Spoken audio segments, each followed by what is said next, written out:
Coming up in this crazy edition of Wildcat Weekly, Macys holiday decorations, freshman one acts, and all this and much, much more coming up next.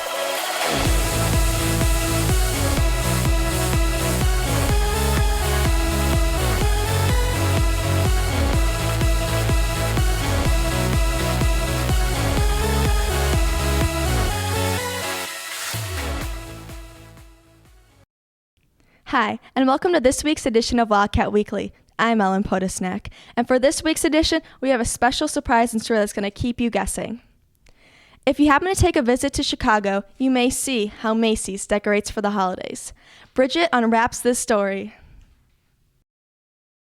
Hi, we're here at the Macys in Chicago to get the details behind window decorating. Let's go check it out. There's a special kind of feeling in the air. It only happens at this time of year when everyone is filled with love and cheer. 'Cause that's what There's a theme usually once a year for every window. This year it's called The Magic of Christmas, and it's based on the Marshall Field's traditions and that Macys continues those traditions throughout the year. I think for sure this year, with it being a retrospective of all the traditions, for those that have been through these traditions, it's a nice remembrance from when Grandma may have been a little girl and came down here to starting new traditions with newer families that may not have seen the windows or have been in the store before. Roughly there's 60 artisans, craftsmen, welders, builders that handle the windows, and there's a staff of 3 of us that once the windows are dropped off and they're built, we go back in and finesse and make all the little charming details. we can get all cozy by the fire. I think the window tradition of decorating is important to Macys as a retailer to continue giving the city of Chicago that gift. And this is my favorite window. For Wildcat Weekly, I'm Bridget Silvick.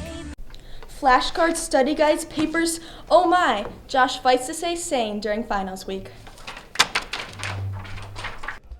Studying for finals can be hard, but there's different study habits for different classes. How I usually study for finals, it all depends on what class I'm studying for. So if it's like math, I would do a lot of practice problems. If it's social studies, I'd remember important terms. Same thing for science. Sometimes it's hard to find a place to study for finals, but there are many places you can go. What I would recommend is I'd recommend, of course, home. Library would be a nice place to also study. And just study somewhere where it's quiet, peaceful, and you can just concentrate. If you get tired of studying, here are ways to de-stress. De-stress. 3 ways, I think. Just lose myself in a video, whether it's TV or YouTube, a video game, or draw something. Take 5 minutes, listen to some music that relaxes you, or go get some fresh air and try to do some exercise. Good luck on your finals. For Wildcat Weekly, I'm Joshua Vida. Need to do something this weekend? With just $5, you can support all of these poor freshmen in the freshman one acts. Taylor heads to the Gold Building for more information. Every year, the freshmen put on a series of one acts. This year, however, there is a slight change. The Freshman One Acts this year is taking on a new form. We're producing one show, and it has 3 different casts. So we're following a sort of more collegiate model, the way that many colleges, theater departments sort of put on performances. So the actors, it's sort of beneficial because the actors get to learn from the other actors in the same show and production. The Freshman One Acts is such a unique show because it is a really inclusive show, and it's a place to really feel and learn the art of acting. You don't need to have prior acting experience, or you may be a very seasoned middle school actor, but this show is really for everyone. I auditioned for Freshman One Acts because everyone always was talking about how it was just such a cool experience to really get involved with NEQA Theater and just like start your theater career with NEQA. So like, I felt like it was just going to be something really, really fun to do, something to start out with. This show has taught me how it's good to be different, how you shouldn't go on what people are saying and how you shouldn't judge other people because of what they enjoy. Show times are December 7th and 8th. There'll be an evening performance at 7 p.m. There'll also be a matinee performance at 3 p.m. on Saturday. All tickets are $5 at the door, and the play is very appropriate. So come on out and see the Freshman 1X. For Wildcat Weekly, I'm Taylor Nielsen.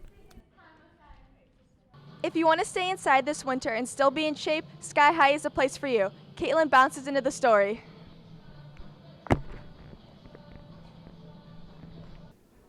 As winter approaches, many people are looking for new things to do inside.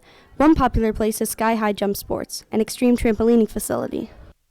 Sky High is basically a place with like hundreds of trampolines everywhere, and you can basically do whatever you want.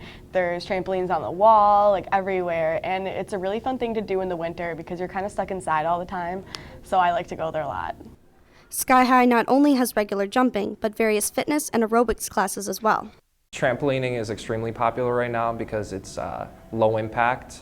You could jump on a trampoline for 10 minutes, and that equates to 30 minutes of jogging. We're doing our aerobics classes. We do those every Tuesday, Thursday, and Saturday mornings. And it's a 50-minute class, and you burn about 1,000 calories, which is ridiculous. So it's a great workout.